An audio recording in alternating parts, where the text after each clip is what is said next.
Bem-vindo a mais um clipe do Gutenberg. Hoje eu quero falar com você sobre 12 regras para uma vida sadia e feliz. Se você observar, nas últimas semanas eu venho falando com você sobre este assunto. E por que falar sobre saúde, sobre felicidade, sobre bem-estar, sobre progresso, etc, etc. Por uma razão muito simples. Vivemos num momento muito difícil da vida nacional. O país vive uma espécie de caos, no sentido político, no sentido econômico, no sentido sanitário, entre outras áreas. Ao longo de muitos anos, eu me debrucei sobre o estudo da natureza humana, do comportamento humano, do bem-estar humano, entre outras questões pertinentes aos nossos dias. Eu cheguei até mesmo a escrever um livro com o título O Princípio da Sabedoria, Lições de Salomão para o Bem Viver. Este trabalho, que foi fruto de um longo período de pesquisa e também de estudo dos 1000 provérbios de Salomão. Segundo a história, Salomão tinha aproximadamente 3.500 provérbios.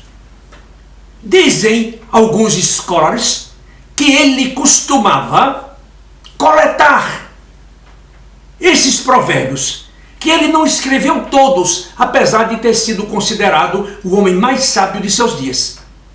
Eu observo também que grandes homens, grandes estudiosos, comumente, eles têm o hábito de coletar frases. Por exemplo, Dostoiévski fazia muito isso, Leon Tolstói fazia muito isso, entre tantos outros.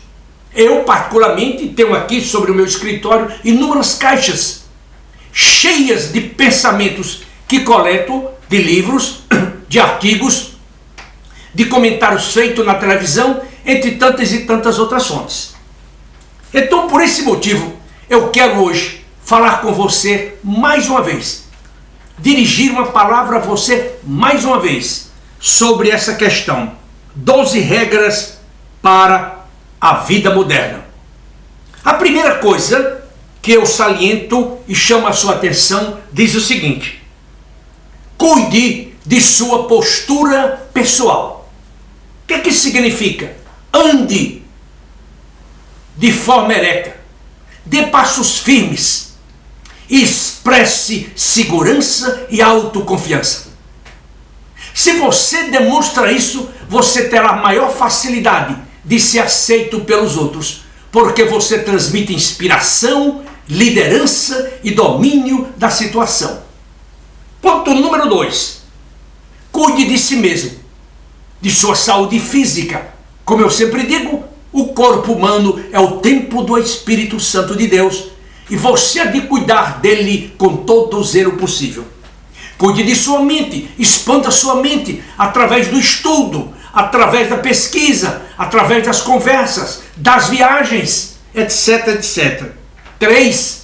Cuide da renovação de seus amigos e também não se esqueça de cultivar as coisas do Espírito ou a espiritualidade. Porque no momento ou nos momentos mais difíceis da vida, quando todos os recursos humanos, inclusive da ciência, se esgotarem, só há uma esperança, e essa esperança é a nossa confiança em um Deus vivo, soberano e que rege o universo. Portanto, devemos todos os dias agradecê-lo pela vida, pelas oportunidades, pela saúde, pelo lar, pelos filhos, por tudo aquilo que Deus nos deu. Em terceiro lugar, seja amigo de pessoas que desejam o melhor para você em todos os sentidos. Recentemente eu tive um choque grande a semana passada. Eu fui fazer os meus exames rotineiros de saúde inclusive do coração, porque fui operado há 3 anos atrás. Fiz 5 pontes de safena e 2 mamárias. E agora fui fazer um novo exame com maior profundidade. Quando eu fiz o meu exame de cintilografia, a médica me chamou e disse: você tem problemas no coração. Peça para o seu médico me ligar imediatamente. E eu lhe perguntei: doutora, a senhora está me dizendo que eu corro risco de vida? Ela disse: não, porque se você corresse risco de vida, você ficaria agora aqui mesmo, você seria internado. Mas ligue para o seu médico e peça para ele me ligar. Eu passei por um susto tremendo. Eu submeti esse exame a um sobrinho meu, que é médico. Ele consultou um médico cardiologista e o médico disse: diga para ele manter a calma, porque isso pode ser consequência da primeira operação. Mande ele para o seu médico, para o seu cardiologista, algo que vou fazer hoje à tarde. Então, nesses momentos difíceis da vida, você tem de contar não apenas com a proteção de Deus, com o cuidado médico, mas também com a amizade, com a devoção de seus amigos e amigas. Aqui eu vou me lembrar e fazer um louvor à minha grande amiga Denise Calas, uma companheira de trabalho, fervorosa, dedicada, honesta, íntegra e uma super profissional. Quando eu liguei para ela para comunicar o resultado do exame, ela disse: Gutenberg, você precisa de ajuda? Eu vou ficar com você se você precisar. Eu disse: não, Denise, muito obrigado pela sua atenção. E desde então nos falamos com frequência e ela diz: eu fico preocupada com você porque você é uma pessoa muito especial. Tenho encontrado apoio também em membros de minha família, bem como também em todos os meus funcionários e também clientes. Isto é um grande consolo, daí porque eu permaneço ativo, dinâmico e com toda a garra para continuar o meu trabalho. Portanto, se aproxime de pessoas que torcem pelo sucesso, pelo seu sucesso, pelo seu bem-estar. Quarto, compare a si mesmo com quem você foi ontem, não com quem outra pessoa você é hoje. Eu gosto muito de fazer esse exercício. Olhar minha infância no Nordeste, o meu crescimento profissional, o que eu adquiri, o que eu realizei, a família que criei, mandando todos para estudar nos Estados Unidos em programas de MBA. E hoje eu vejo todos os meus filhos bem criados, todos bem-sucedidos. Isto é uma vitória tremenda para um menino que nasceu num berço pobre, numa casa pobre, pai de um homem pobre, pai de um homem de 9 filhos. Portanto, compare você aquilo que você foi ontem e não aquilo que você é hoje. 5. Deixe sua casa em perfeita ordem antes que você acuse o mundo de todos os pecados, de todo o caos. Certa ocasião eu estava conversando com a dona Christian Scarrow, a minha esposa, e eu estava fazendo um comentário sobre um jovem no nosso condomínio. Ela muito seriamente olhou para mim e disse: Gutenberg, nunca critique o filho dos outros até que os seus estejam totalmente formados e criados.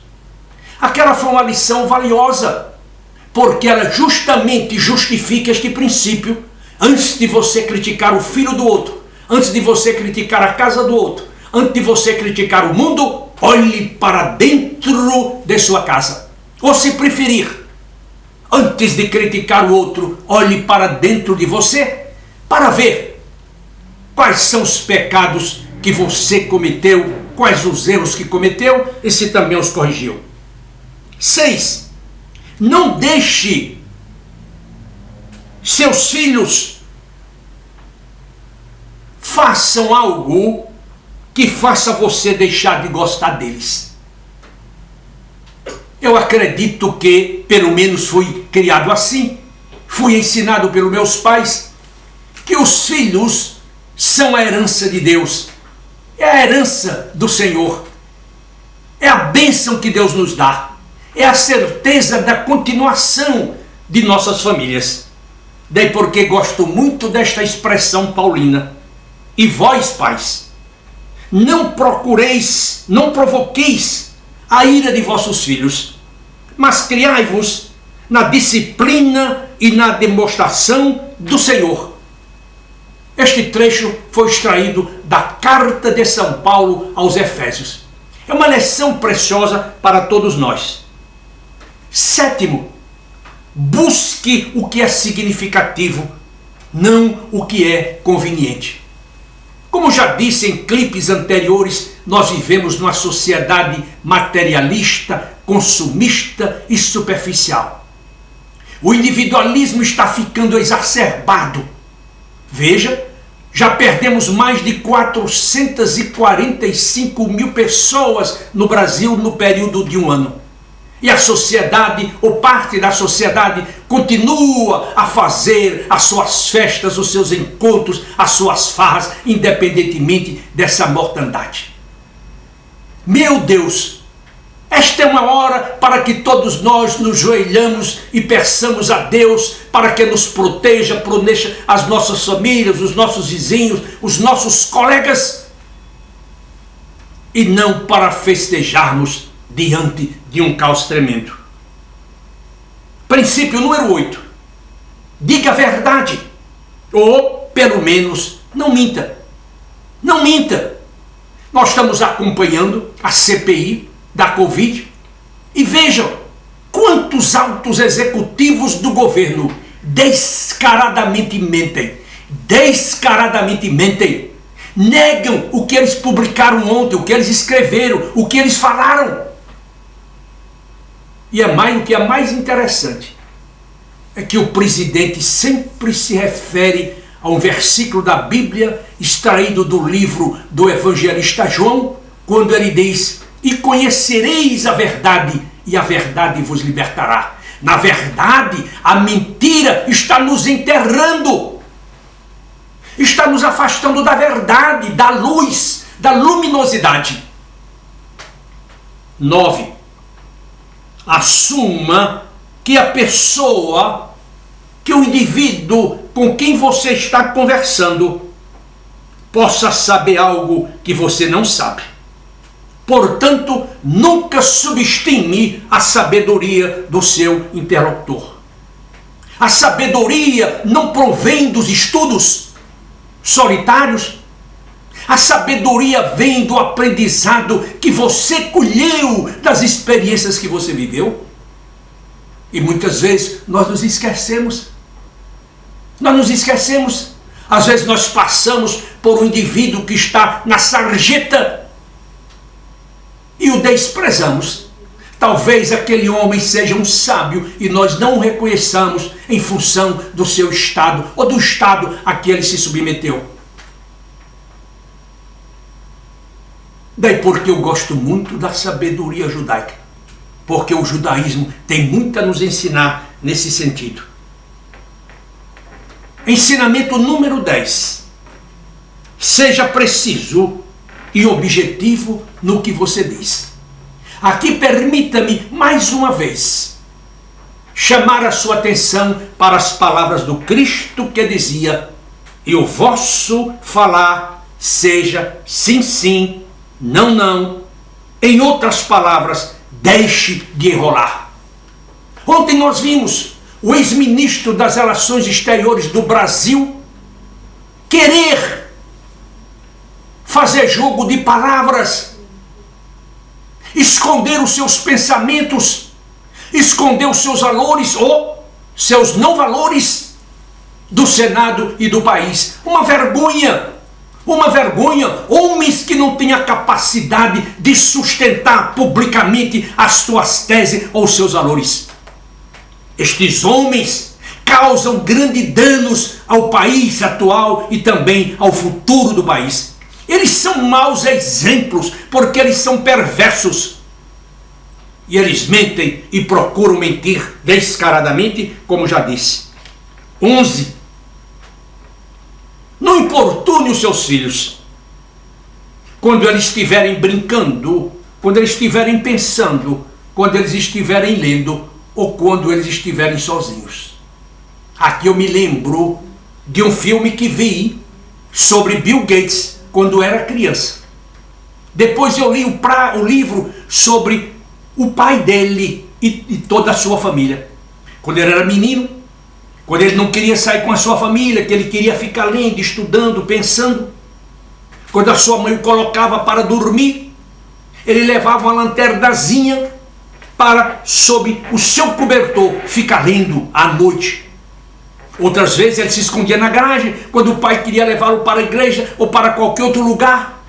E quando o pai ficava gritando por ele, procurando ele em tudo que era lugar da casa, e ele o achava, ele dizia: papai, por que o senhor não me deixa ficar sozinho? Por que o senhor não me deixa pensar? Não importune o seu filho. Eu acho que essa é uma lição valiosa. E por último, eu gostaria de dizer mais uma coisa. Item número 12. Ore a Deus como se tudo dependesse dele. Mas não se esqueça de trabalhar como se tudo dependesse de você. Eu já falei sobre esse princípio inúmeras vezes. E nos próximos clipes, se Deus me der vida, eu vou falar sobre os princípios que indiquei, que tratei no meu livro O Princípio da Sabedoria. Lições de Salomão para o bem viver, porque acredito que hoje nós precisamos mais de sabedoria humana do que qualquer outra coisa. Nós precisamos mais de Deus do que qualquer outra coisa. Nós precisamos mais de amor do que qualquer outra coisa. Nós precisamos de humanidade, de caridade, de justiça, de temperança, de bondade. E ao finalizar estas minhas palavras, eu gostaria de chamar a sua atenção mais uma vez para a publicação dos meus livros, As Vulnerabilidades de um Profissional, e também Jovens Promissores Hoje, Profissionais de Sucesso Amanhã. Esses livros são de grande valor para você, para mim, ou para qualquer outra pessoa que deseje lê-lo e praticar aquilo que ensino. Como eu sempre digo, eu não sou um consultor perfeito, eu não sou um homem perfeito, porque somos humanos, e aquele que diz que não tem pecado, que atire a primeira pedra. Eu não sou o primeiro, eu não serei o primeiro a atirar uma pedra ou a condenar quem quer que seja.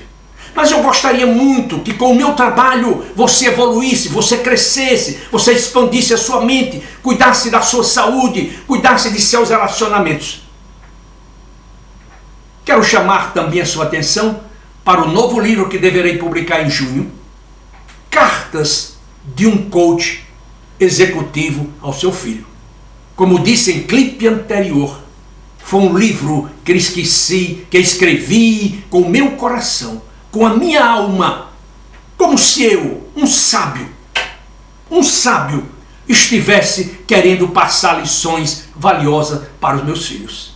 Eu sei o que eu tenho defeitos como um pai, todos nós temos, nós não somos perfeitos. Mas não custa nada transmitirmos lições que possam valer a pena para os nossos filhos, para o crescimento deles, para o avanço deles em suas carreiras e também para que eles se transformem em homem de caráter. Homens de caráter, mulheres de caráter. Eu quero dizer para você que eu faço parte da equipe da Gutenberg Consultores, uma empresa especializada nas áreas de outplacement, coaching executivo, planejamento de pré-aposentadoria e também planejamento de carreira. E que se você eventualmente necessitar desses serviços, eu sugiro que você nos procure. Nós teremos o maior prazer em atendê-lo e também assessorá-lo até que você consiga um bom emprego. E nisso eu posso garantir que nós fazemos com muito amor, com muita paixão e com muita diferenciação. Eu agora quero agradecê-lo pelo seu tempo e eu espero que, se você gostar deste meu trabalho, que você divulgue para outras pessoas. Mais uma vez, muito obrigado do fundo do meu coração. e eu espero reencontrá-lo na próxima semana, se Deus assim o permitir. Até lá!